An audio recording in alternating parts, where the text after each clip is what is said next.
Hello everyone and welcome to the review show. I'm so happy that the review show is back for this spring. I can't wait to talk racing again. I rarely stop.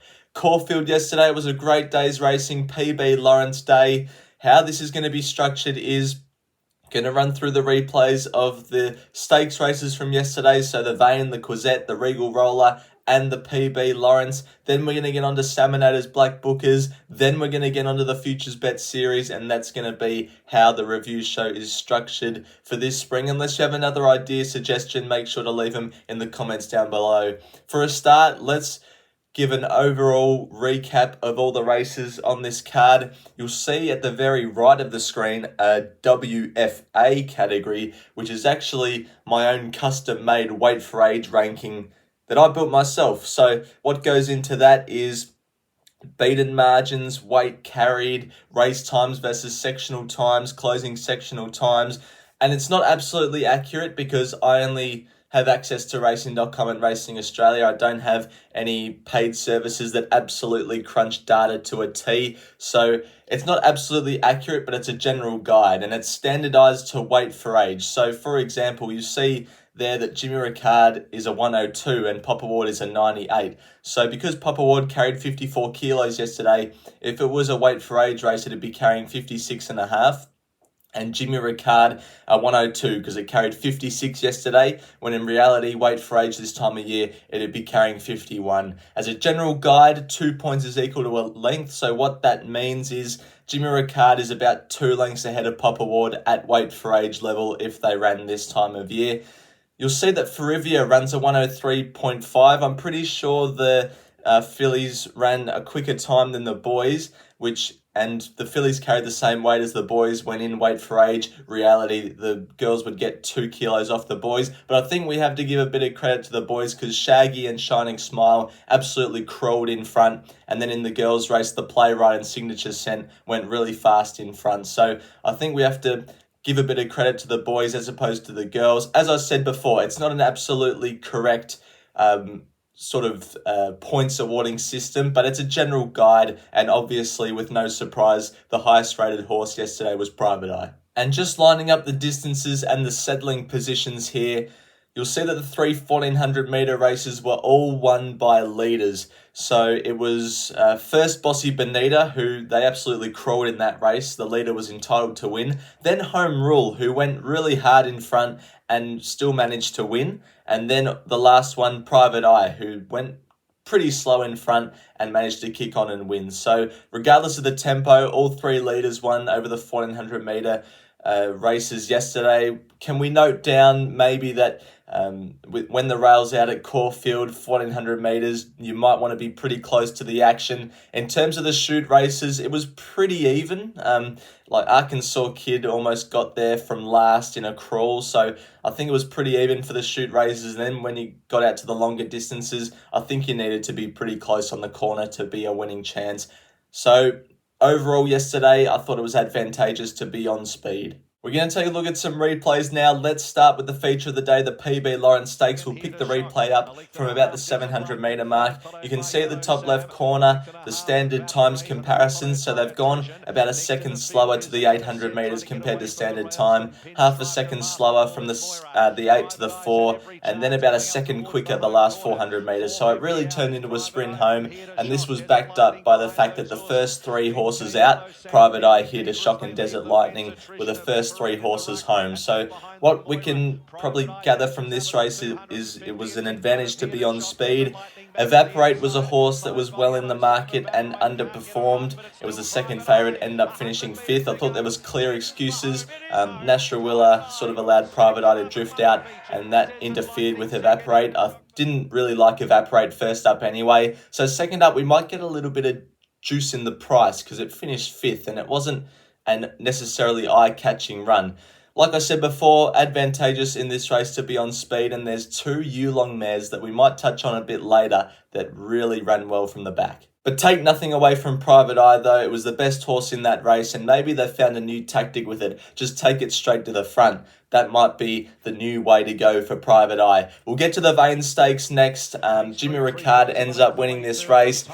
Tycoon Star finished a close second, and these two horses put a length and a half on third. So both these two first and second place getters settled just in behind the leaders. Shaggy pulled up with a throat condition, and Shining Smile underperformed. Not too sure what went wrong with that horse, but it had every conceivable chance. Shining Smile. Jimmy Recard was presented with the best run through on the inside that anyone could imagine, and it was able to take that sprint and just finish ahead of Tycoon Star.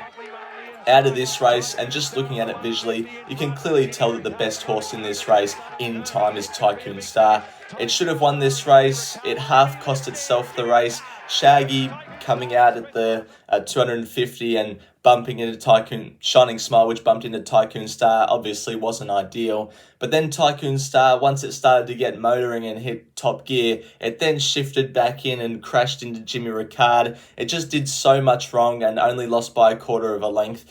And through the line, after the line, if you watch the replay again, it's the best through the line, clearly. It's the best horse in time, and dare I say it, we could have Growing Empire 2.0. Same regular jockey, same colours, same white blinkers. Seems like the same sort of ability. Like Tycoon Star's got good ability from last preparation. Growing Empire obviously had good ability as well when it was a 3-year-old. Even though Tycoon Star's got good ability, as a 3-year-old, I'd be reluctant to back it until I can confidently watch a replay back of it, this preparation, and go, all right, this horse knows what it's doing and it can produce its best on race day. Maybe Tycoon Star's a horse that might need to take some more time to furnish and maybe make that nice 4-year-old or 5-year-old, because what it showed yesterday, even though it was a good run, doing so much wrong, green as grass, is not what you want to see.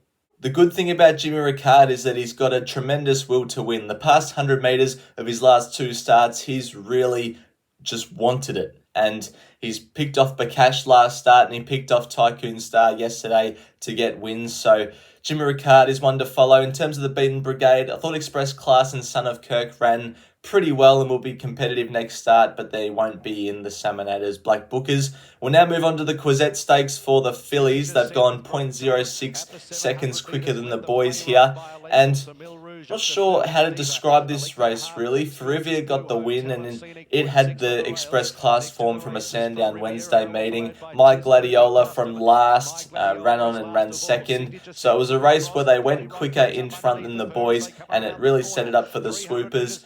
I thought Signature Sense still ran well despite disappointing market expectations. The Playwright was lacking a bit of race fitness, and it stuck on all right.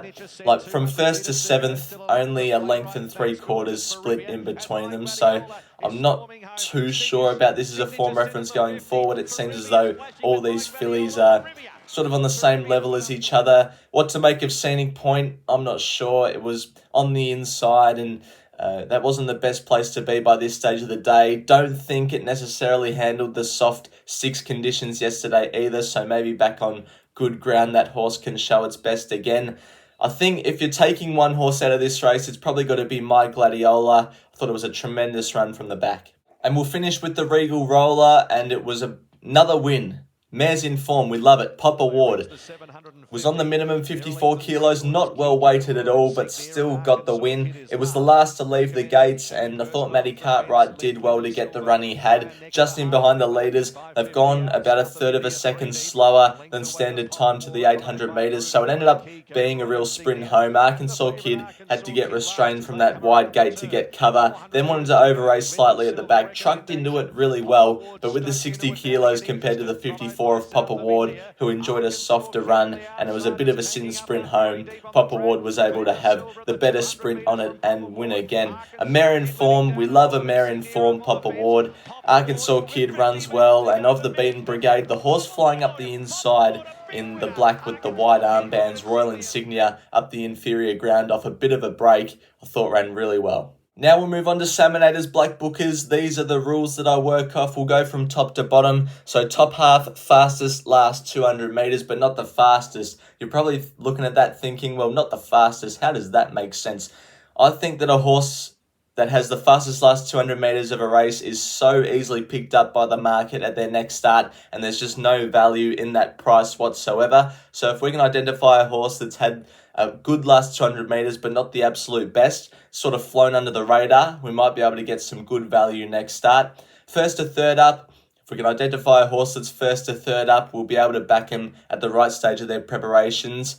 And then we'll go finish within 5 lengths, which is being pretty generous. Most horses do that in a particular race, but it just shows me they haven't absolutely disappointed and been so far off them at the finish. And then the last one is very good after the line, which pretty much means if they step up in distance next start, they're going to be well suited to it, because the sectional times and all that, they pick up what's actually happening in the race. But if a jockey can't pull up a horse after the race, I believe it means that they're going very well to be running well next start, potentially up in distance. So we've got 4 black bookers to look at, and the first one for me comes up in race 1, a horse called Garnacho. It was in a race won by Epic Proportions, and Garnacho, 1100 meters, way too short of its best. It settled near the end and was starting to get going late until it ran into traffic right at the end of the race, and its momentum was halted. Wouldn't have won or anything. You'll be able to see in the replay shortly, but it ran very well.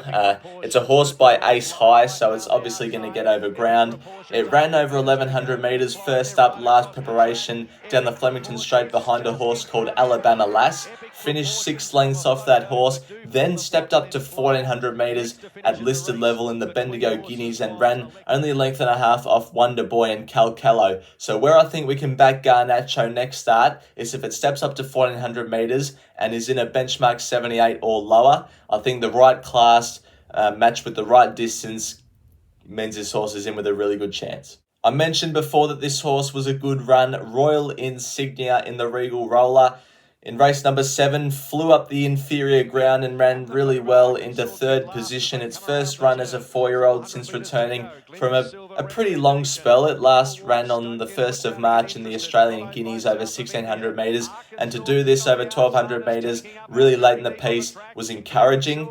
Graham Begg, how good is Graham Begg? Had Jordan Childs yesterday on the 54 kilos. I'm pretty sure this horse is a full brother to Written By, who was the Blue Diamond winner in the same silks for Graham Begg all those years ago. So Royal Insignia will be picked up by the market, I believe, next start, and we won't get much value in that price, but I thought it was a good run and we need to follow it. And then out of the PB Lawrence, the 2 Yulong mares were absolutely outstanding without winning, Moira and Anisette. Now, we've already said before, when looking back at the PB Lawrence, it was advantageous to be on speed. The first 3 in run were the first 3 home. Moira and Anisette were at the back of the field. Moira comes up the inferior ground and runs well, has the second fastest last 200 metres of the race. Anisette has the fastest last 200 metres of the race. Now, I know we looked at the rules before and I wasn't supposed to be looking for the fastest last 200 metres of the race, but why I think Anisette's different is because it had such a big SP yesterday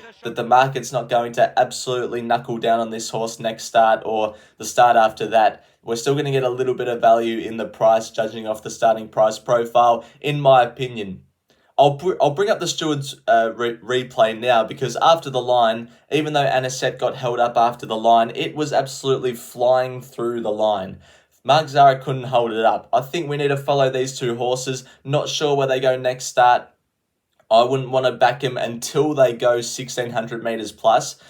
I'm not going to make this an official futures bet or anything like that, but I think these 2 horses might be suited in the Might and Power Stakes on Caulfield Guineas Day this year. I think 2,000 metres will be right up their alley, judging off their American form, and if they run well next start or the start after that, or whenever we can see them run next, and they might go in the Futures Bet series. Speaking of the Futures Bet series, we'll finish with that. You would have seen by the video title, $51 Futures Bet. Who is it, you're probably wondering? Well, it comes out of race 3 at Rose Hill. A horse called Karinska got way too far out of its ground in a race won by Ninja. I remember looking at the acceptances for this race during the week and thinking, gee, there's some good up-and-coming 3-year-olds in this race. I'll have to watch this quite closely. And the way that Karinska finished this race off, I want to follow it. Had the fastest 400 to 200 metre sectional of this race, the second fastest last 200 metres of the race, and through the line it was very strong. I've identified the Flight Stakes as a target for this horse over 1600 metres. It's currently $51. I think that's over the odds considering the way that it finished off its performance yesterday. The only minor concern is that it's by Spirit of Boom, who's a well-renowned sprinting sire. However, the way it finished off yesterday's run over 1300 metres, I think it can progress to that sort of distance. Thanks everyone for watching the return of the review show. Hope you enjoyed. If you have any suggestions of new segments or you want me to comment on any runner, preferably from the Caulfield program, leave a comment down below and I'll endeavour to get around to it. Thanks everyone again for watching, and until next video, bye for now.